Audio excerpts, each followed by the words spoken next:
I guess you've heard of the conservative columnist David French. He writes for the New York Times, among other vehicles for his conservative philosophy.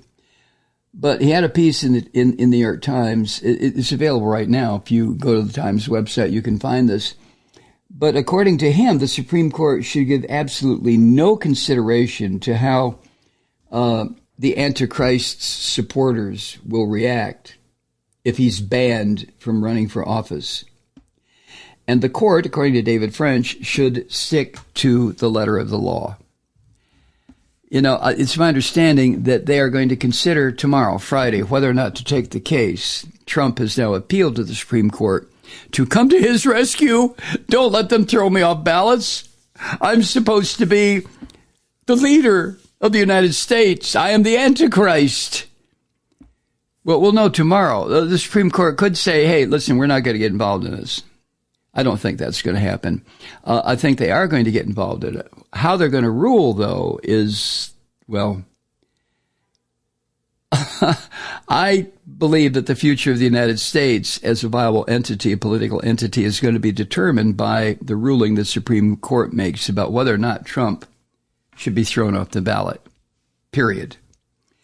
Anyway, back to David French. In his column for the Times, he claimed that he writes that the time has finally come to say enough, that's his word, enough, over whether or not the Antichrist will incite more violence.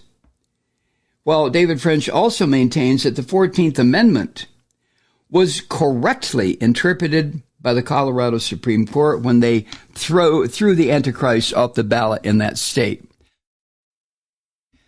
Now, that order by the Colorado Supreme Court was immediately stayed in order for the Supreme Court to hear this. But we're at the point now, I saw an interview, I think it was on MSNBC, I think it was today, where a spokesperson, I guess it was last night, a spokesperson for the Secretary of State's office, it may have been the Secretary of State in Colorado, who said, well, we're running out of time, so it appears his name, the Antichrist's name, will be on the ballot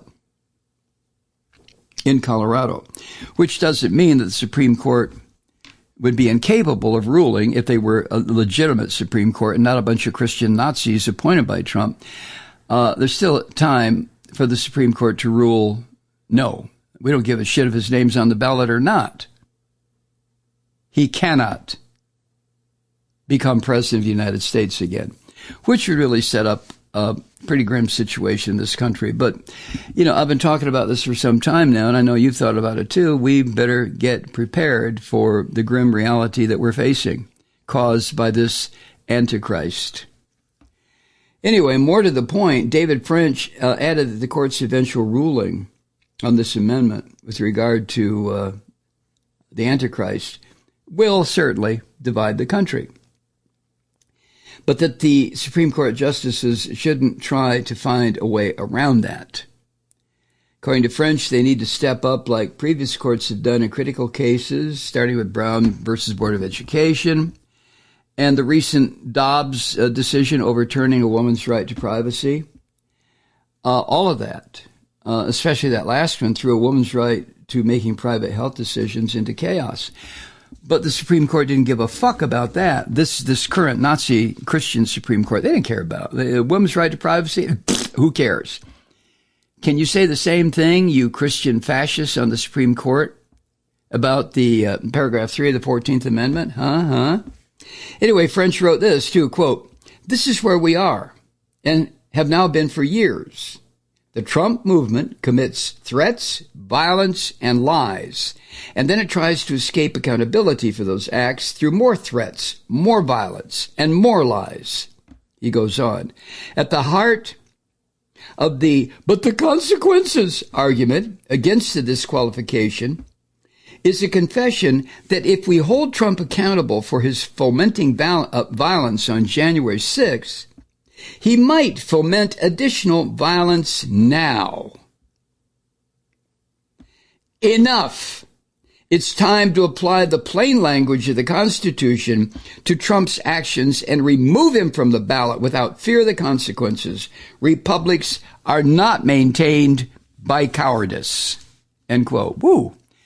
Strong, powerful words from the kind of conservative who is a real conservative. He's not a Christian Nazi. He is a conservative.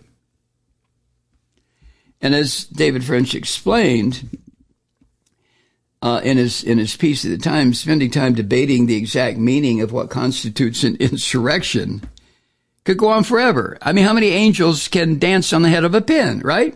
But there is no doubt, quote, he wrote, it's true that Trump wasn't declaring a breakaway republic. He was attempting to seize and hold far more than the Capitol. He was trying to illegally retain control of the executive branch of government.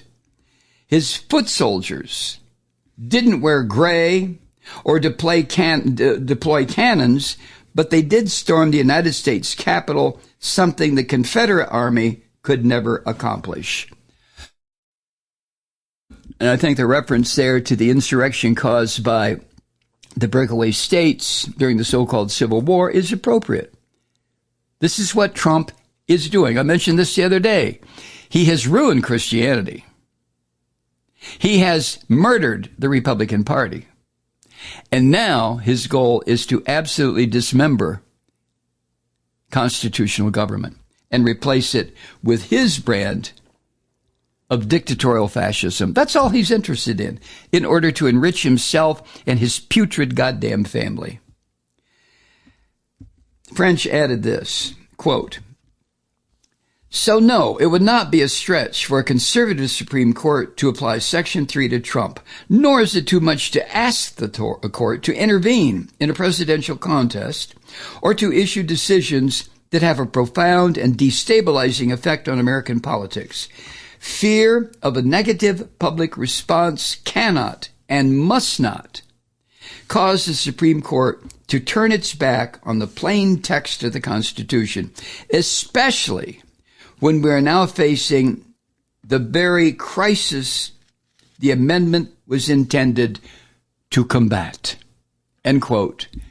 David French. And again, I would strongly suggest that you go online, get the New York Times, and read this particular column by David French. Hi, Truth Seekers. Mike Malloy here. You know, the Progressive Voices Network brings you commercial-free commentary from today's leading progressive radio hosts and pundits, like me, Mike Malloy, 24 hours a day. I'm not your typical old guy from the 80s or the 90s talk radio host, and Progressive Voices is not your typical talk radio network. It's a listener-supported nonprofit with no corporate control whatsoever over our broadcast. So hosts like me, Mike Malloy, are free to rant and scream and carry on about whatever we like. We're often controversial, but we're never boring. Weeknights, 9 p.m. in the East, 6 p.m. in the West on the Progressive Voices Network. Always progressive, always on. I'm Mike Malloy. Keep it lit.